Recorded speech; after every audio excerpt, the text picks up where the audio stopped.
Good morning, Brian. Good morning. What has you here this morning? Fancy seeing you Oh, here. fancy seeing you. Yeah, I know. You promised me you'd come along and you'd talk about your love of rivers, and particular walking along the Dodder.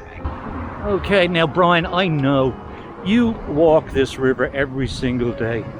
What I'm trying to find out, what's the attraction for the go away, truck. What's the attraction for the average person walking along? Like, you know for a fact that I'm a wildlife photographer, okay? So I come here with a purpose in mind. But for the average Joe like yourself, oh, that's not nice. Calling Mr. Murray an average Joe. An average Joe. I say. But what's the pleasure you get out of walking the Dodder? Well, I'm going to be esoteric about this. I'm born under the sign of Cancer, and Cancers are ruled by water. And this is water here in the Dodder. I was born on the banks of the Liffey down in Sarah Place in Island Bridge. So being close to water and walking along the sea or walking along by a river, I personally find inside in me kind of a calmness and a kind of a, I'm out there sharing it in a way. And what you've just mentioned, Michael, is very important along here. It's full of wildlife along here. We'll see it as we go along, I'm sure. Herons and the large black ones. It's an incredible area. We're very lucky around here. They're cormorants, Brian. Are they cormorants? Okay. Right. But I'm going to tell you, this particular spot that we're standing in, if you look downriver about 150 yards on the opposite side, you'll notice there are boulders that the corporation put in a couple of years ago. Yeah. Now, before those boulders were put in, there was actually a kingfisher bank. Really? And I used, where we've just passed the bees there, I used to set up my hide and photograph the kingfishers as they came in and out. That's fantastic. Well, it's a famous place for kingfisher still, because my partner Una has, well, she's not acting, she's taking shots or something. And she has on the walls two of the greatest shots of kingfishers that I've seen.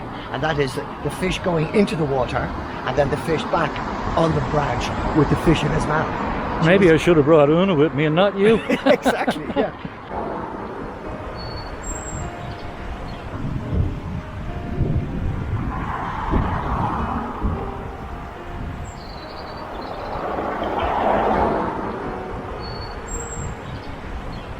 Okay folks, here I am again with the wonderful Brian Murray in Dodder Park.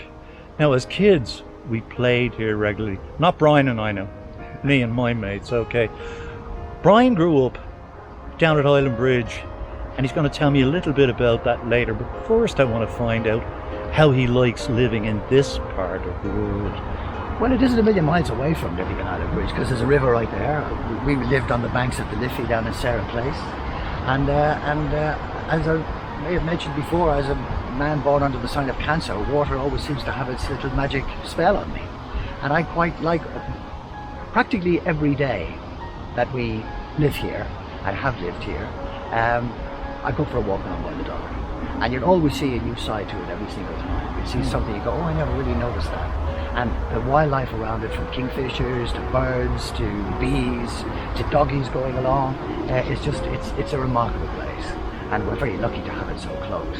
And the folks around here really appreciate it. Yeah. It's not just one person like it. Everybody in the thing said, oh no, it's great living around here. You know? So that's. Well, it. I'm biased, obviously, Brian, as you know. Yes. I grew up around this place. Yeah, of course. Yeah. And in actual fact, where your house is, I have a friend I went to school with who lived right across the road from your house. So there you go. Small world. But I'm not going to tell everybody where you live, I promise. I wouldn't do that to you. But you've also set me a task. You want to find out about that bridge in front of us, when it was built. So I promise you, I will go home today, check it out, and I'll give you a ring later. It looks like a newish one, doesn't it? Yeah, it does. It's much newer than a lot of them. But having said that, I want to show you 3 new bridges along the Dodder that you won't have seen before. One of them very close to me in Tala. Right. Well, in fact, two of them are really in Tala. But one you might be surprised because you obviously haven't walked up towards Rathfarnham Shopping Centre recently. Oh, right. One of I them- have. Oh, the one, the new red one. Yes. Oh, I've gone over the red one. Oh, have you Oh, really? Oh, I have. And the Well- great thing about going over the red one, sorry, Go the on. great thing about it is I wasn't aware of this. As soon as I was free, I walked up straight away to get to it, and it was open, so that was fine. But as you walk into the other side of the bank from the main road, it leads you down to the top of the pond. Exactly. Now that came as a major surprise. It was like, oh, look where we are. I actually thought it was going to lead us onto the pathway I did too, you by see. the river, but Yeah. it didn't. Yeah. It's better that it leads into the pond, because the pond is one of the jewels. of it. Absolutely. It just There's looks- no yeah. doubt Oh, about it. it's fantastic. Well, listen, you and I are going to spend some time up there because I'm going to get you talking about this river like you've never spoken before. And not only that, you're going to bring me down to Island Bridge as well. All right, okay, we do that. Okay, We'd love let's to do that. leave it at that for a minute, Brian. Now, here we are again. Poor Brian here. He's been listening to me prattle on, rattle on, tattle on, and he hasn't gotten a word in edgeways. So I'm going to let him tell you a little bit more about growing up around Island Bridge. Tell me about it, Brian. Tell me about the house. Tell me about... Sarah Place, Island Bridge, was literally on the banks of the Liffey, just the other side of Island Bridge. You know what I mean? As you go over the bridge to go to Oh, the I know park it well. on the left-hand side. No running water, no indoor toilets, no flushing toilets. We had a toilet that my father made with a bucket that we did our business into, and then had to go over the Liffey wall. There was nowhere else to put Oh, it. God, yeah.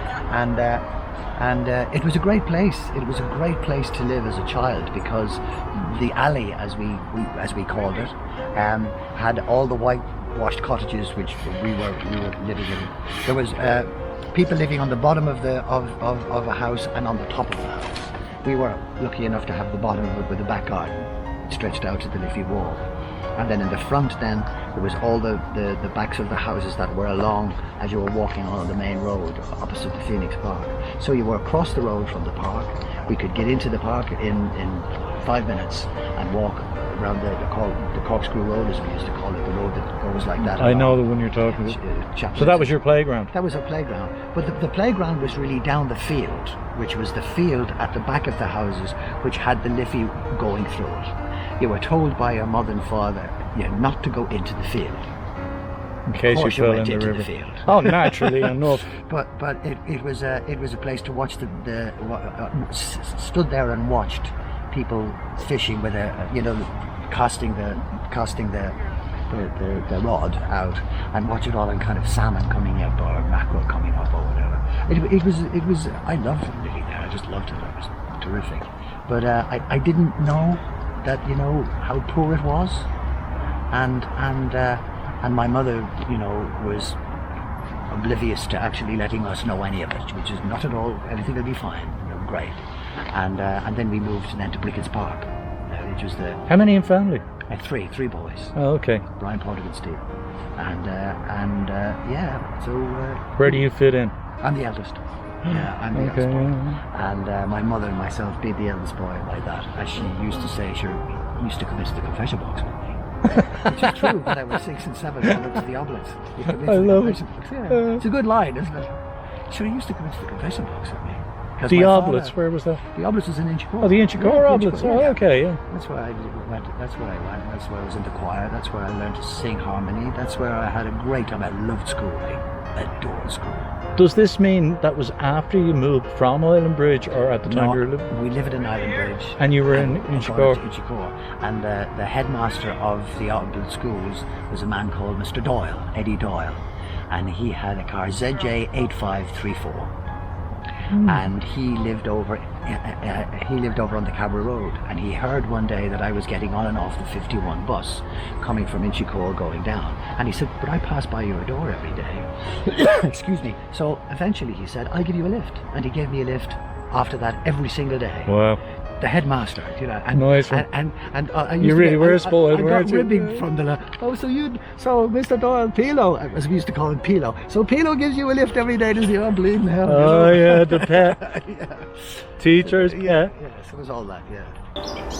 Well, thanks again for watching Wildlife Wednesday, folks. I hope you enjoyed this week's episode, and if you did, I'd be grateful if you'd give it a like and subscribe to my channel.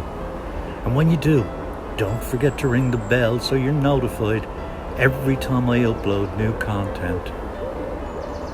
If you'd like to buy a copy of my safari book From Sunrise to Sunset, just follow the link below the video. Till next week, stay safe, stay healthy, wash your hands and wear a mask where necessary, while continuing to maintain social distancing, because we're not quite out of the woods yet. Even me. Take care, folks. Bye.